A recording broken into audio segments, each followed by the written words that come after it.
Break के बाद एक बार फिर से आपका स्वागत है और सभी लोग यही सवाल पूछ रहे हैं कि आखिर इस्तीफा क्यों जगदीप धनखड़ ने दे दिया। सवाल इस बात को लेकर है कि उपराष्ट्रपति के साथ राज्यसभा के सभापति भी थे और विपक्ष उन पर आरोप लगाता था कि धनखड़ उन्हें बोलने नहीं देते। लेकिन अब इस्तीफे के बाद विपक्षी नेताओं के मन में अचानक उनके लिए प्यार उमड़ने लगा है। विपक्ष आरोप लगा रहा है कि इस्तीफे के पीछे कोई खेल है। विपक्ष के आरोपों को नकार भी दिया जाए तो सवाल अपनी जगह बिल्कुल कायम है। आखिर धनखड़ ने पद क्यों छोड़ा? तो इस रिपोर्ट के जरिए जरा समझने की कोशिश कीजिए कि आखिर इसके पीछे का गेम क्या है।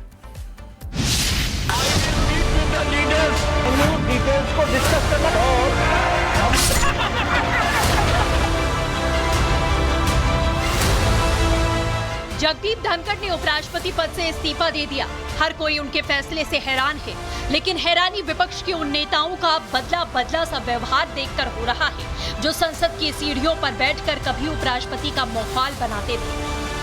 कोई तो बात है जिसकी पर्दादारी है, वरना ये बात समझ से बाहर है कि इस प्रकार से अचानक इस्तीफा हो जाए। तो ये बात किसी को हजम नहीं हो रही है कि किस बात से उपराष्ट्रपति जी इतना आहत हुए कि उन्होंने इस्तीफा तक देने का मन बना लिया। इस्तीफे की बात है तो जो हम लोगों को जानकारी मिली है स्वास्थ्य को लेकर के, तो इसमें हम लोग क्या बोल सकते हैं? किसी का व्यक्तिगत फैसला है और स्वास्थ्य को लेकर के है, तो क्या राजनीति के मायने निकालें इसमें? जो हम लोगों को जानकारी मिली है स्वास्थ्य को लेकर के है, और इतनी उम्र में स्वास्थ्य को लेकर के तो चिंता करनी चाहिए हम सब लोगों को भी। इतना जब उम्र हो जाती है तो कई बार स्वास्थ्य को लेकर के चिंता करनी चाहिए। विपक्ष का अपना आकलन है, वो धनखड़ के इस्तीफे को सियासी खेल बता रहे हैं, लेकिन बीजेपी और सरकार में शामिल दूसरे नेताओं को इस फैसले में कुछ भी अटपटा नहीं दिख रहा। उनकी तबीयत खराब है, उन्होंने लिखा है बाकायदा, doctor advise him to rest, so he is resting. उनको रेस्ट, शरीर हर आदमी का होता है, उसको पता चल जाता है कि कोई रिपोर्ट आई होगी, कुछ डॉक्टर से बात हुई होगी। उनकी पर्सनल लाइफ है भाई, एक इंसान का पारिवारिक पर्सनल लाइफ भी होती है, उनको पूरा अधिकार है उस पर डिसीजन लेने का। कल एक केंद्रीय मंत्री जेपी नड्डा जी ने जिस प्रकार उन्हें प्रताड़ित किया, मानसिक रूप से प्रताड़ित किया कि मैं जो बोलूँगा वो रिकॉर्ड में जाएगा, कि आप आसन को डिक्टेट करेंगे, उपराष्ट्रपति सभापति महोदय को आप डिक्टेट करेंगे। तो कल एक बात ये हुई। दूसरी बात, विजिलेंस एडवाइजरी कमेटी की कल मीटिंग थी।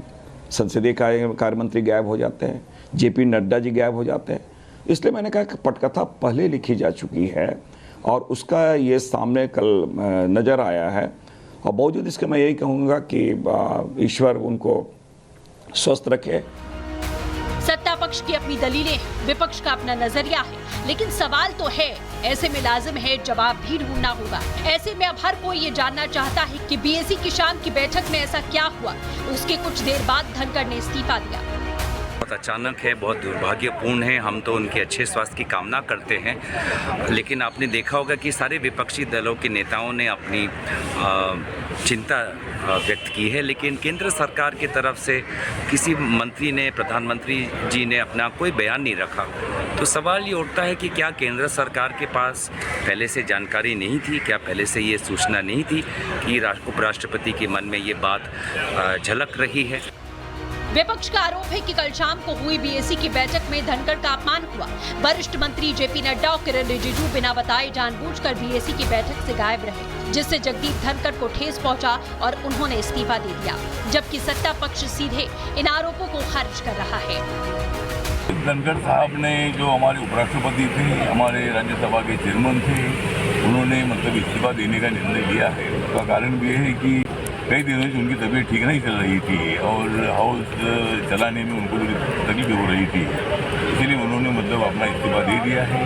इसमें अंदर की बात कोई नहीं है। और माननीय नरेंद्र मोदी साहब ने उनका कैलिबर देखकर, उनका स्टडी देखकर, उनका कानून का स्टडी देखकर उनको उपराष्ट्रपति को बनाया था और इसमें उनके ऊपर कोई दबाव डालने का बिल्कुल विषय नहीं है। बहरहाल जगदीप धनखड़ का इस्तीफा मंजूर हो चुका है। एक तेज तर्रार, तल्ख और तैश वाले उपराष्ट्रपति के इस्तीफे के बाद पूरा देश सख्ते में है, लेकिन उस मौके बमौके सियासत का बहाना ढूंढ लेने वाले नेता का रवैया बता रहा है कि अगले कई दिनों तक उन्हें राजनीतिक खींचतान से मुक्ति नहीं मिलने वाली है। Bureau report, Republic Bharat. वहीं राजस्थान के नागौर से आरएलपी के सांसद हनुमान बेनीवाल ने कहा है कि धनखड़ ने इस्तीफा क्यों दिया, इसका उनको सामने आकर खुलासा करना चाहिए। सुनिए। जगदीप धनखड़ जी ने इस्तीफा दे दिया।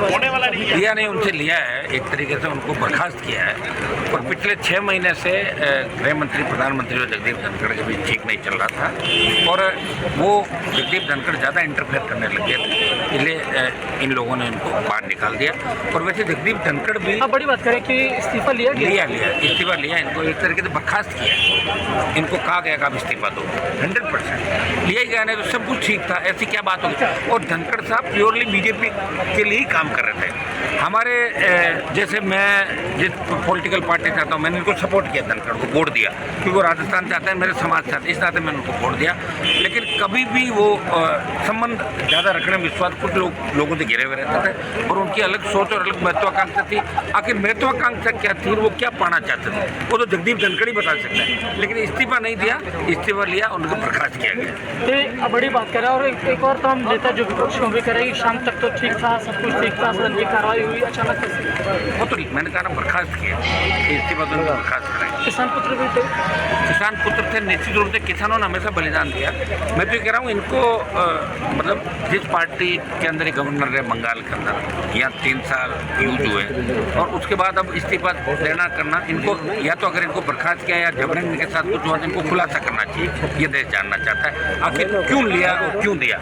ये अगर ये बात कह देते ठीक है, नहीं तो 3 दिन बाद लोग इनको भी भूल जाएंगे, क्योंकि ये भी अपने स्वार्थ के लिए लड़े। इनका भाई एक कांग्रेस का नेता है, एक तीसरे दल के, तीनों भाई 3 दलों के अंदर अलग अलग। कई दिनों से उनकी तबीयत ठीक नहीं चल रही थी और हाउस चलाने में उनको तकलीफ हो रही थी, इसलिए उन्होंने मतलब अपना इस्तीफा दे दिया है। इसमें अंदर की बात कोई नहीं है। और माननीय नरेंद्र मोदी साहब ने ही उनका कैलिबर देखकर, उनका स्टडी देखकर, उनका कानून का स्टडी देखकर उनको उपराष्ट्रपति को बनाया था और इसमें उनके ऊपर कोई दबाव डालने का बिल्कुल विषय नहीं है। बहरहाल जगदीप धनखड़ का इस्तीफा मंजूर हो चुका है। एक तेज तर्रार, तल्ख और तैश वाले उपराष्ट्रपति के इस्तीफे के बाद पूरा देश सख्ते में है, लेकिन उस मौके बमौके सियासत का बहाना ढूंढ लेने वाले नेता का रवैया बता रहा है कि अगले कई दिनों तक उन्हें राजनीतिक खींचतान से मुक्ति नहीं मिलने वाली है। Bureau report, Republic Bharat. वहीं राजस्थान के नागौर से आरएलपी के सांसद हनुमान बेनीवाल ने कहा है कि धनखड़ ने इस्तीफा क्यों दिया, इसका उनको सामने आकर खुलासा करना चाहिए। सुनिए। धनखड़ जी ने इस्तीफा दे दिया। नहीं, उनसे लिया है, एक तरीके से उनको बर्खास्त किया है। और पिछले 6 महीने से गृह मंत्री प्रधानमंत्री और जगदीप धनखड़ के बीच ठीक नहीं चल रहा था और वो जगदीप धनखड़ ज़्यादा इंटरफेयर करने लगे थे, इसलिए इन लोगों ने इनको बाहर निकाल दिया। और वैसे जगदीप धनखड़ भी बड़ी बात करें कि इस्तीफा लिया, इस्तीफा लिया, इनको एक तरीके से बर्खास्त किया। इनको कहा गया कि आप इस्तीफा दो, 100% लिया ही गया, नहीं तो सब कुछ ठीक था, ऐसी क्या बात होगी। और धनखड़ साहब प्योरली बीजेपी के लिए ही काम कर रहे थे। हमारे जैसे मैं जिस पॉलिटिकल पार्टी चाहता हूँ, मैंने इनको सपोर्ट किया, धनखड़ को वोट दिया, क्योंकि वो राजस्थान चाहते हैं, मेरे समाज चाहते हैं, इस नाते मैंने उनको वोट दिया। लेकिन कभी भी वो संबंध ज़्यादा रखने में विश्वास कुछ लोगों से घिरे हुए रहते थे और उनकी अलग सोच और अलग महत्वाकांक्षा थी। आखिर महत्वाकांक्षा क्या थी, वो क्या पाना चाहते थे, वो तो जगदीप धनखड़ ही बता सकते हैं। लेकिन इस्तीफा नहीं दिया, इस्तीफा लिया, उनको बर्खास्त किया गया। बड़ी बात कर रहा है। और एक और तो हम नेता जो विपक्ष में भी करेगी, शाम तक तो ठीक था, सब कुछ ठीक था, सदन की कार्रवाई हुई, अचानक वो तो मैंने कहा ना बर्खास्त किया, इस्तीफा तो बर्खास्त करेंगे। किसान पुत्र भी थे, किसान पुत्र थे, निश्चित रूप से किसानों ने हमेशा बलिदान किया। मैं तो ये कह रहा हूँ इनको मतलब जिस पार्टी के अंदर ही गवर्नर रहे बंगाल के अंदर, यहाँ 3 साल यूज हुए और उसके बाद अब इस्तीफा देना करना, इनको या तो अगर इनको बर्खास्त किया या जबरन इनके साथ कुछ हुआ, इनको खुलासा करना चाहिए। ये देश जानना चाहता है आखिर क्यों लिया और क्यों दिया। ये अगर ये बात कह देते ठीक है, नहीं तो 3 दिन बाद लोग इनको भी भूल जाएंगे, क्योंकि ये भी अपने स्वार्थ के लिए लड़े। इनका भाई एक कांग्रेस का नेता है, एक तीसरे दल के, तीनों भाई 3 दलों के अंदर अलग अलग।